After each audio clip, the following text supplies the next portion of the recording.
Good morning.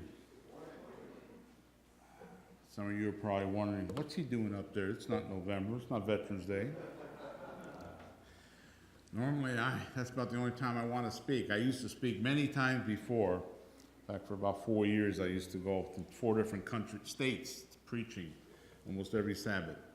I gave that up to other people. But I made a mistake. I knew the pastor was going to be gone this weekend, or this past week, but I had some reason thought that he was going to be back here for the Sabbath.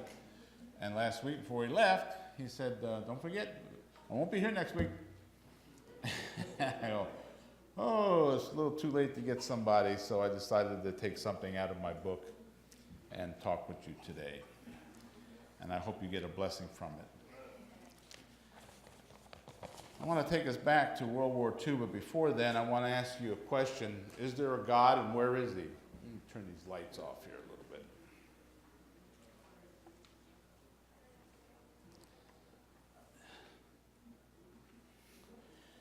You don't need to see me, you need to see the screen. Where is God? Look what's going around today.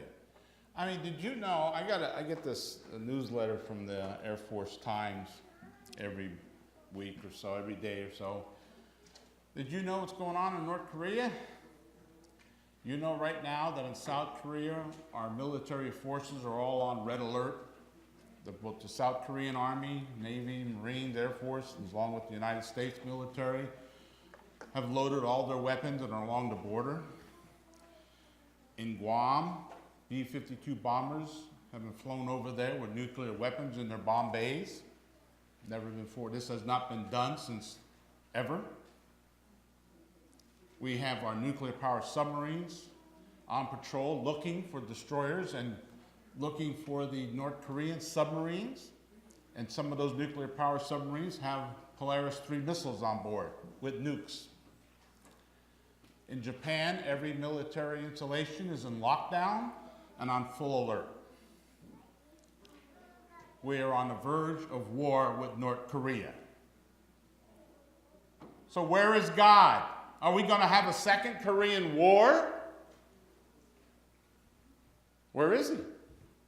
What does the Bible tell us? In the last days you will hear of wars and rumors of wars. And right now with North Korea, we are having a rumor of war. That guy has threatened to nuke the west coast of the United States. And from what I hear from Washington, the president there said all options are on the table. You nuke our cities, you better beware. You are going to be gone. So where's God? Is this going to plan out to be a war? We don't know. It may just fizzle out. It may just be one of those rumors.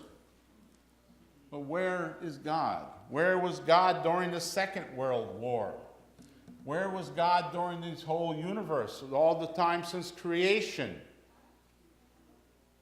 My friends, he knows about all of it. He knows what's going on in North Korea, and he is not going to just stand idly by. What he's going to do, I don't know.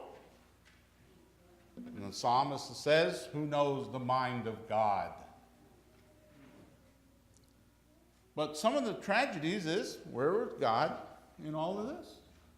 Look at World War II, all the people who had died. Here's what the Bible also says about God. Daniel answered and said, blessed be the name of the God forever and ever, for wisdom and might are his. Wisdom and might. He's wise, he knows what's going on. And he changes the times and the seasons. He removes kings and he raises up kings. He gives wisdom to the wise and knowledge to those who have understanding. That's what Daniel says about God. He knows what's going on today. It's troubling, especially those of you who have children and grandchildren. It's troubling. Will they live to see tomorrow? I can't tell you. But God knows, and God is here. And I'm going to show you some things to help you understand where was God. Now I'm going to take you back to 3 different battles in World War II, the very beginning of the war, starting back in September of 1939 when Germany moved into Poland. What we had is a war at that time was a joke. Poland had an army that was not very well trained. It was primitive. It was not well equipped. The Germans just poured into Poland. In 29 days, they took Poland. So what happened then was France, Belgium, and England made an agreement that if you are attacked, we will fight, we will go to your defense. And they did, and they moved their troops in, and they fought. But unfortunately, they were totally outnumbered, outgunned, outmaneuvered, out everything. And within a couple of months, the Germans had pushed them all the way back to a small seaport here called Dunkirk. And you can see here, this is the German forces around Dunkirk. And they kept pushing, but the Belgian army was there. They were just pushing them back. British Expeditionary Force, that's what that means. They just kept pushing them back. French corps there. And so there were over 350,000 Allied forces pinned down in Dunkirk. If something hadn't been done quickly, we would have lost every one of those men. The Germans had 1 million troops. Actually, Germany had 2 million troops surrounding Dunkirk. But Hitler, in his folly, he decided to send 1 million troops down into Paris to capture Paris. He figured this war is over. We got these guys. So he left 1 million troops there, which was still a lot considering they had 3 times as many men as they did the British and the Allies had there. So what happened was they pushed them back, and suddenly, we don't know why, but they stopped. There's all kinds of rumors, even to this day. Field Marshal von Rundstedt, who was in charge of the German military at that time, got orders to stop from Adolf Hitler. He was very upset, but he also agreed that they pushed so fast, faster than they thought they would push the British back, that his vehicles were wearing out. They needed repairs, and then the men were tired, they needed some, so they said, okay. And then the Herren Göring, Field Marshal Göring, who's in charge of the Luftwaffe, which is German for Air Force, said, well, let me handle it. I mean, they're all bottled up right in there. Look at them. I mean, we could take these guys out in no time. So let my Air Force go in and bomb them. And so as they were negotiating this, Prime Minister Churchill back in London was saying, well, we got to do something. We got to get these men out of there. Well, the British Navy was there, and they were trying to pull everybody out, but their ships were destroyers and cruisers were too much water, too draft. They couldn't get in close, and so they couldn't get the men in. They had lifeboats, and they were shuttling back and forth lifeboats. This is 350,000 men. This is not going to happen. So he called for people, civilians, who had a large enough craft to cross the English Channel, boats, and said, I need you to go to Dunkirk.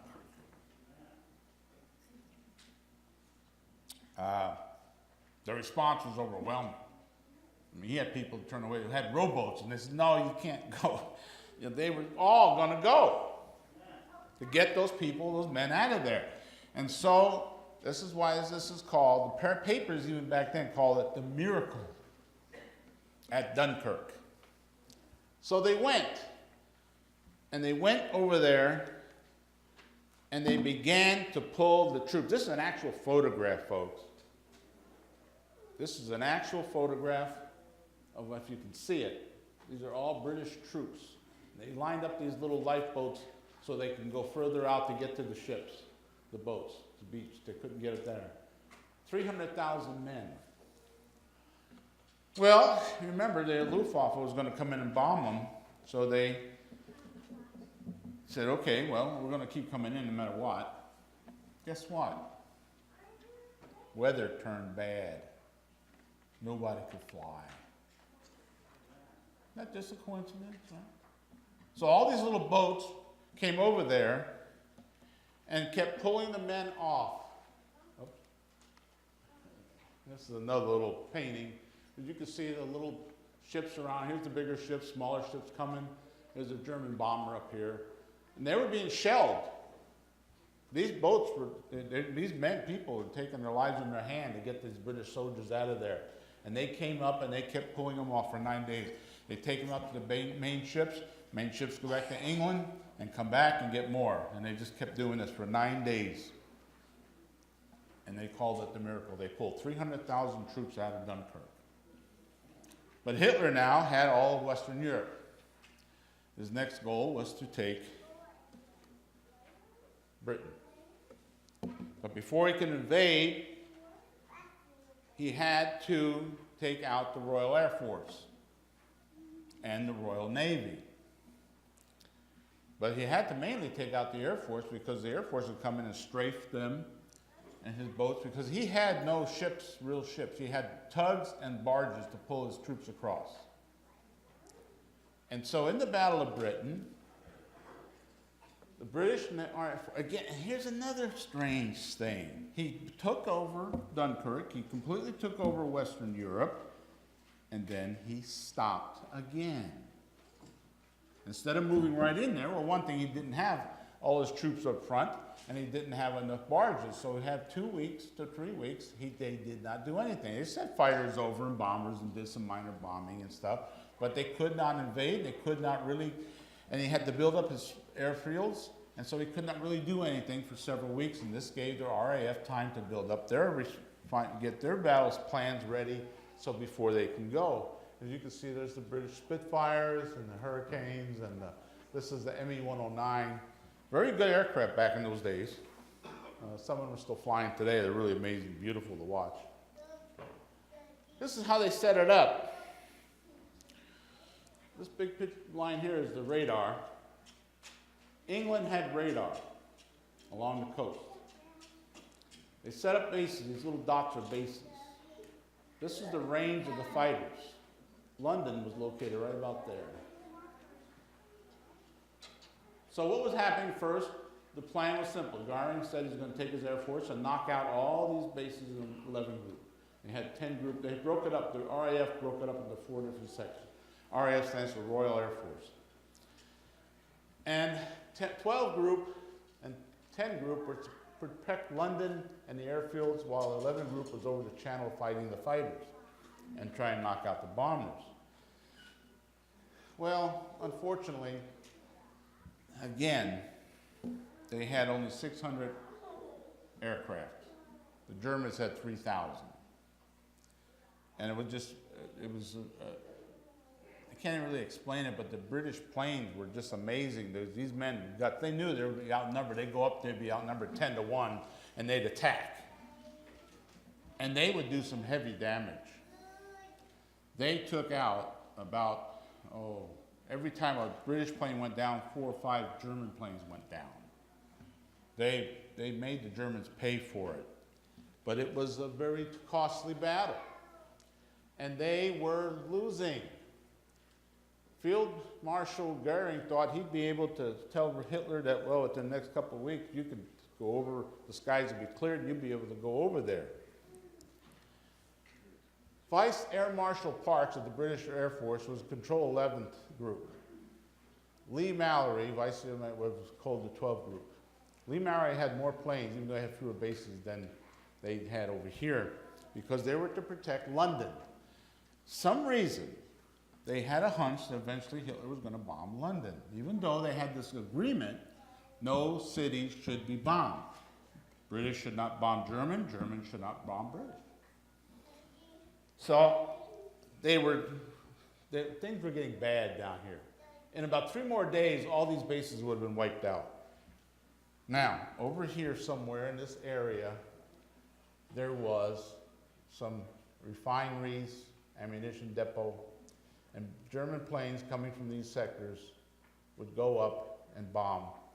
One night, things were getting desperate for the British. One night, a group of bombers were on their way to bomb these refineries and this ammo dump. They had blackouts back then. You know, when you fly over the cities, they're all covered up, no lights on the ground, nothing. There was no moon. And so they were flying, and the German lead navigator was trying to figure out where he was. And as they were flying, suddenly bright lights from the ground came up and anti-aircraft fire. And the lead pilot says, "Where are we? Where's London?" "Oh, it's back there. It's behind us." "So then we must be over our target or another military installation because we're taking a lot of heavy anti-aircraft fire. Let's drop our bombs and get out of here." So they did that, thinking they were over the target or another military installation. They were over the east end of London. The wind came up. They were going this direction, and the wind was going this direction. And as they were going this direction, it kept pushing them further and further this way until they came over London. They dropped their bombs. Did minor damage, but Hitler, okay, he didn't say anything at the time because they just, but Churchill did. And Churchill said, "Okay, two can play at this game. You're going to bomb London? We're going to bomb Berlin." So the next night, he sent the RAF bombers to bomb Berlin. Well, when Hitler saw that, he got all upset. And he said, "Well, if they're going to bomb our cities, we're going to bomb them. If they drop 100-kilogram bombs, we'll drop 1,000. They drop 1,000, we'll drop 10,000. They drop 10,000, we'll drop 100,000. We're going to wipe out London." So he ordered all his planes now, bombers and fighters, instead of taking out the air bases, to go into London. The fighter pilots couldn't believe it. The German fighter pilots said, "Wait a minute. We don't have enough fuel to go into London. If we stay with the bombers and follow them to London, we'll only have 10 minutes, and then we'll have to pull out, and they will be at the mercy of the RAF." He didn't care. Hitler was mad. "You will do what I say." Goring told his men, "You will do what I say. You will stay with the bombers. Instead of flying up here, the fighter planes, you stay right with the bombers." So what happened? Well, as they were down here flying in, 12 group or 10 group could come up, 11 group hit them here as they came in. They started bombing London, 10 group and 12 group came, and hundreds of British fighters were able to get into the attack and start knocking down one bomber plane after another. Where was God? These men were willing to give their lives. Many of them did. But they kept fighting. And what they did, they stopped the invasion of England. One of the amazing things that happened was that with this delay, with this stopping of the bombing of the airfields, Churchill was ecstatic. And he said, "Never has so many owed so much to so few. 600 fighter planes stopped the bombings, stopped Hitler cold in his tracks, and they were able to destroy the Luftwaffe. They were able to tear it apart, and so they could not invade England. But unfortunately, the Blitz that came cost the lives of many thousands of British citizens who lived in London. There was a cost. God will step in, but there was a cost. The bombing that started now with England, with London, did not stop there. It did stop the invasion.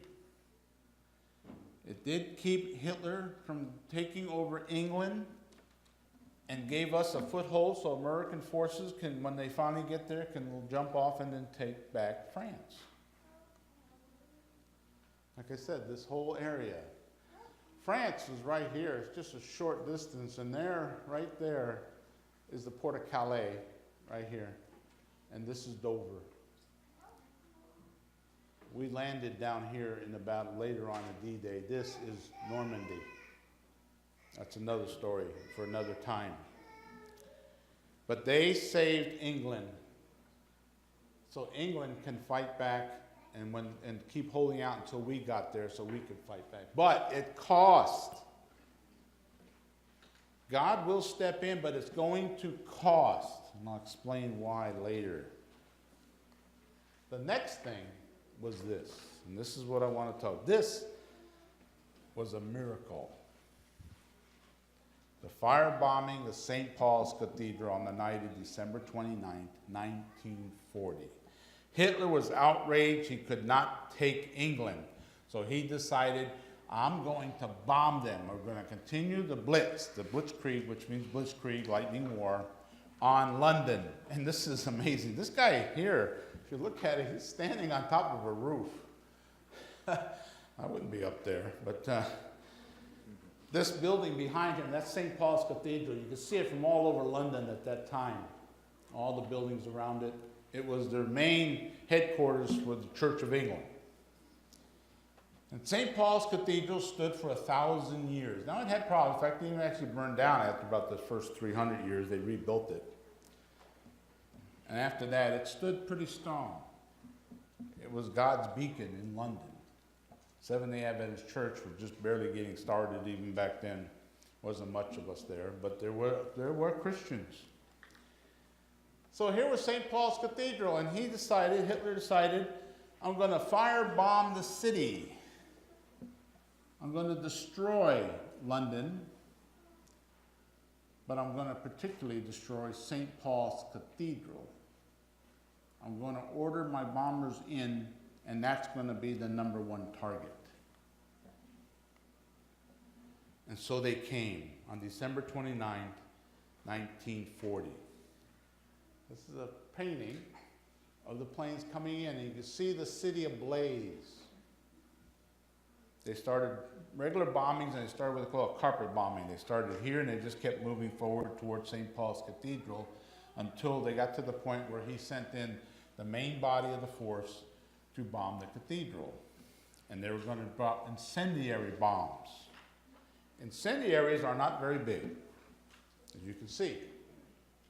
That's about a foot long, very small. About 3 inches in diameter, a little over a foot long. And what they are, as you can see, there's a gap right here. You can see this. This comes down. There's the fins here. They pop open once they separate. And when they land, they hit the ground, and this ignites the fuel in here, and it starts to burn. It's magnesium, and when they start burning, they just continue to burn, and it's very difficult to put them out.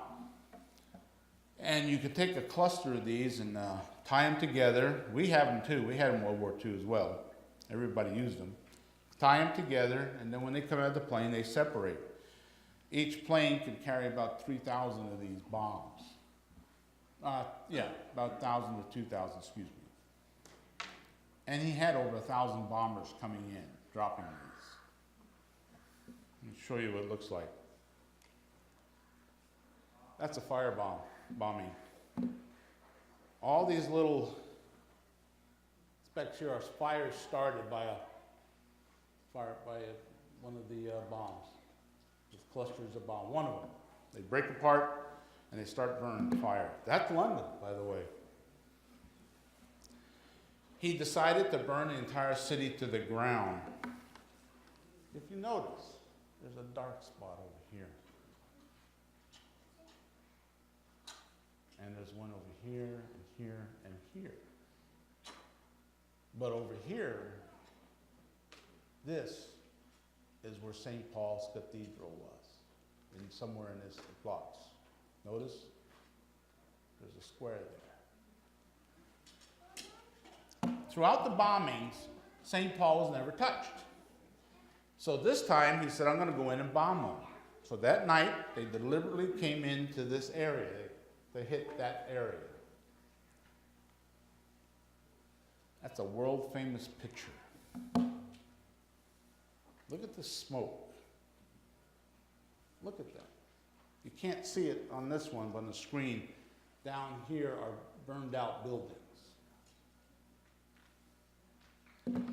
The planes came in at 20,000 feet. Now, these were sophisticated planes. On board were sophisticated bombers. In fact, what they had a triangular system. They had 2 towers in France, would send out a beam, one this way and one this way. And when they crossed, they would design it. They knew exactly where the target would be, the coordinates, and they would move it so that the coordinates would fall over the target. So let's say if that's St. Paul's Cathedral, the beams would come like this.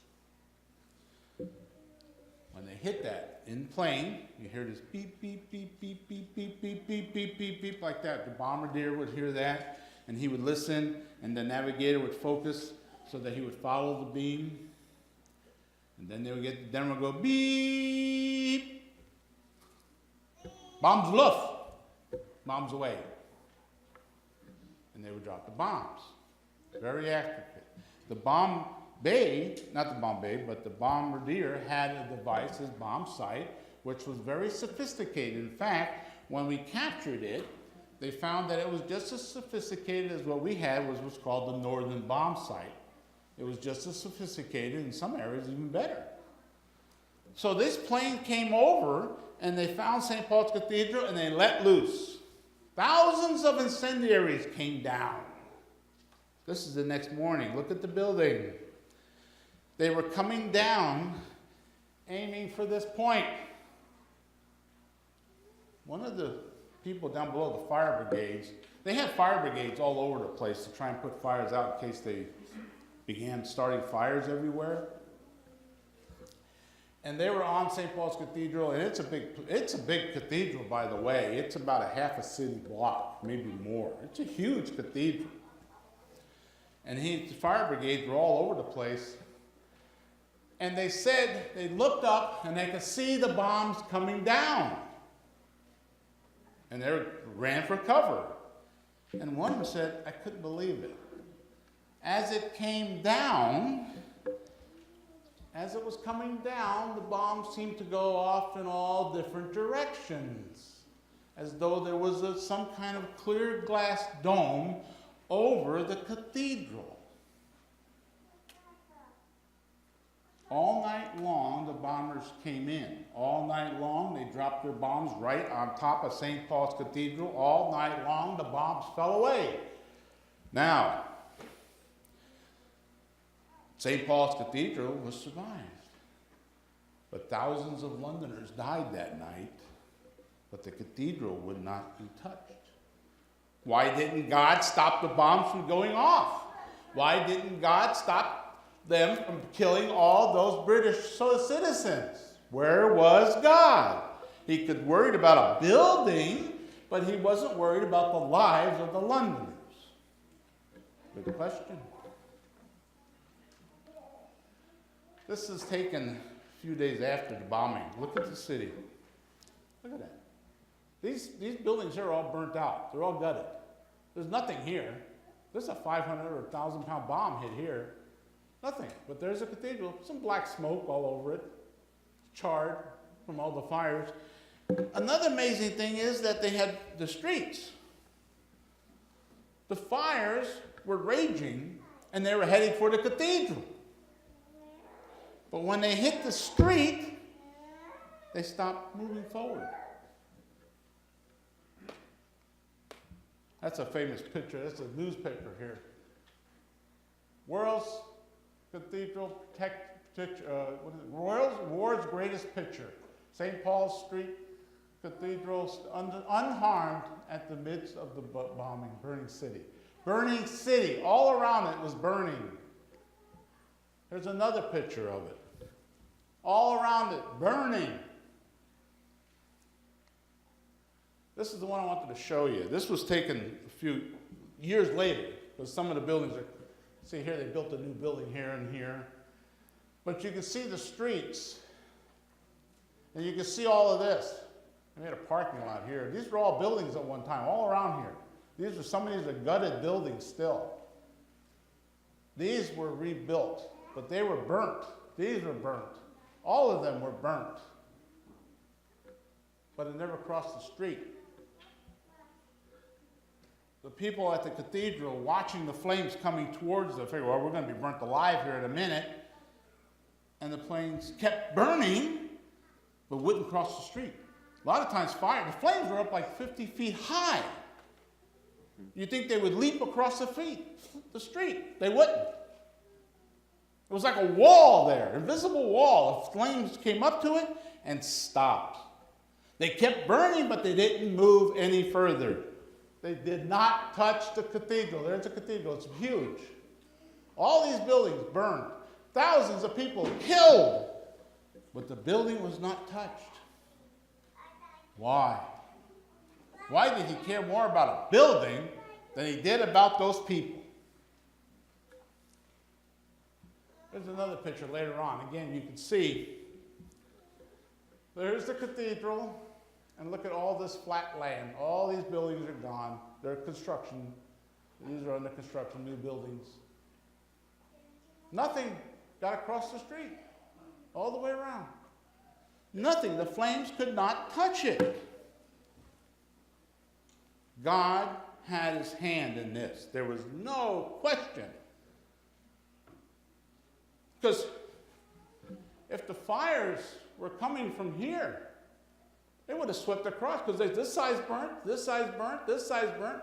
The fires were coming all the way around, coming down, coming down. But it didn't stop. It went right around.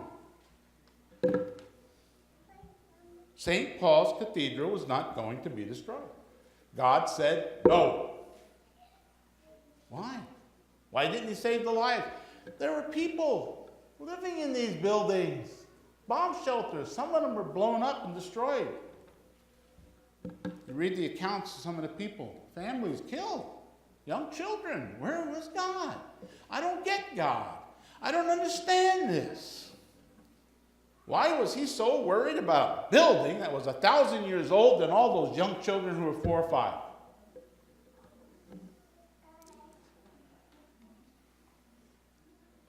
I could tell you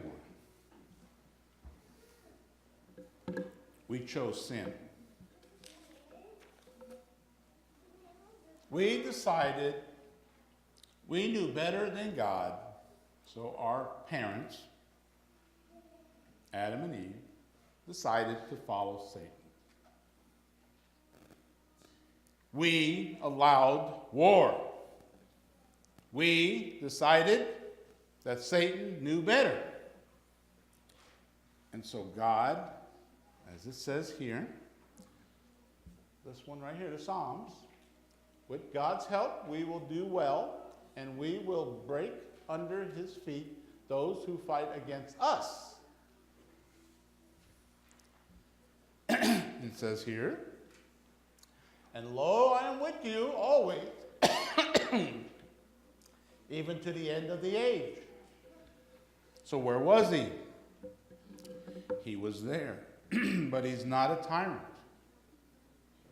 He will not force his will on any of us.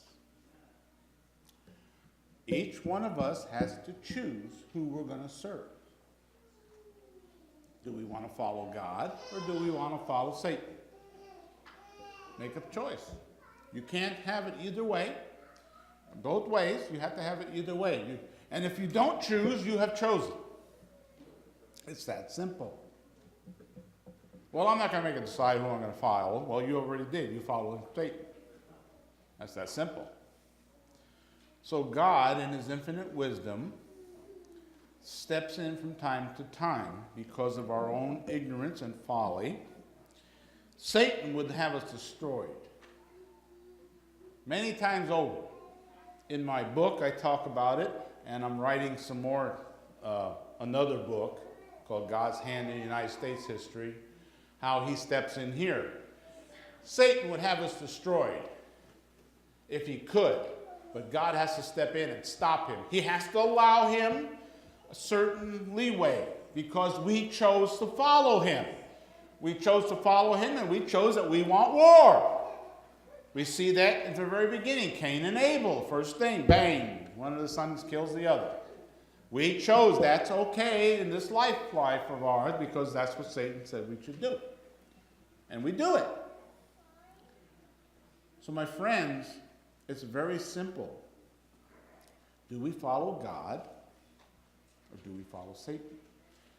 God is there. The deists used to be, during the time of William Miller in during the War of 1812, believed that God created the earth, and he set it spinning, and then he said, okay, see you later. Good luck. Maybe I'll stop by to see how you're doing in a couple thousand years, but who knows?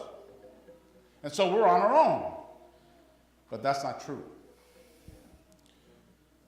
God is here because they see this, and that's what they think. Well, that's what must have happened. He created things and left. Now we're at our own, up to ourselves, how we can survive. And a lot of people today believe that, evolution and all. Well, we're here, and we have to stop global warming and all this ourselves. Have you ever stopped to think that maybe global warming is because God is allowing it to happen? I mean, we've had ice ages before. The earth has had to have global warming to get rid of the ice ages. So this is periods in the earth. We don't know what's going on. We don't know what's behind God. The global warming may be caused by us, and may be caused by other factors. But if we are worried about it, then we must go seek God. He will get us through it.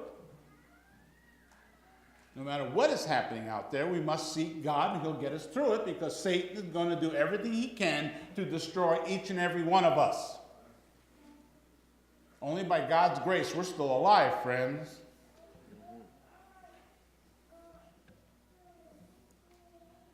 But God is going to come back. He's going to allow this to go only so far. And he promises. And we can see, and in these texts, that he does protect. He does show himself from time to time to say, see, I'm here. Even though you chose that path of destruction, I will step in from time to time. I am here. Follow me, and you will live forever. You may die here. You may be killed in a war. But if you follow me, I will resurrect you as I was resurrected, and we will live in peace forever, and we will take care of Satan once and for all. But until all of you make your decision, one way or the other, I have to allow this carnage to go on. But I am going to show you from time to time, I am here. I will do that in people's lives, individual lives, and I will do that on behalf of nations. Amen. So what's going to happen in North Korea? What's going to happen in the Middle East? ISIS? I don't know. God knows. And he will step in when he needs to. So this is what I'm trying to say today. He will be here when we need him and when we ask for him. Remember when Peter walked on the water? And he said, I want to walk on water too. And Jesus says, come on. And then he began walking on the water. And suddenly he got scared. He looked away from Jesus. He sank. And he said, God, help me. What did Jesus say? Well, you took your eyes off me, so go ahead and sink, Peter. No. He was there and he picked him up. When we are sinking, when we take our eyes off Jesus and we say, Jesus, help me, he will help us. Amen. Now, will he help us in the way we want him to? Not necessarily, but he will help us in the way he knows what is best for us. So just look at these texts, this is what we saw. Just be confident that no matter what you are going through or what you are going to go through, God is with you. But you must accept him. You must be willing to follow him. That's our problem. He's got his hand out for everybody. Not just Peter when he was sinking. You know, his hand is there for everybody who's sinking to pick us up, but we got to be wanted to be picked up. Or he will not force it. That's why he allowed these wars. We wanted wars, he had to allow them, but he didn't want them. He never intended us to be at war. He never intended us to have the problems we are having today, but we chose that path. But as a conclusion, what I want to say again, he is there. And so when you go through hard times, when you go through doubts and understanding what's going on, and things are not turning out the way you want, remember, God is with you. He says that in Matthew, I will be with you through the end of the age. I will never leave you, but you can leave me, but I'll always be here to take you back if you're willing to follow me. So my friends, that's basically the lesson today from we get from World War II and all, is that are we following God, and are we willing to let him lead in our lives to protect us from the fire bombs that are coming down on us from all around?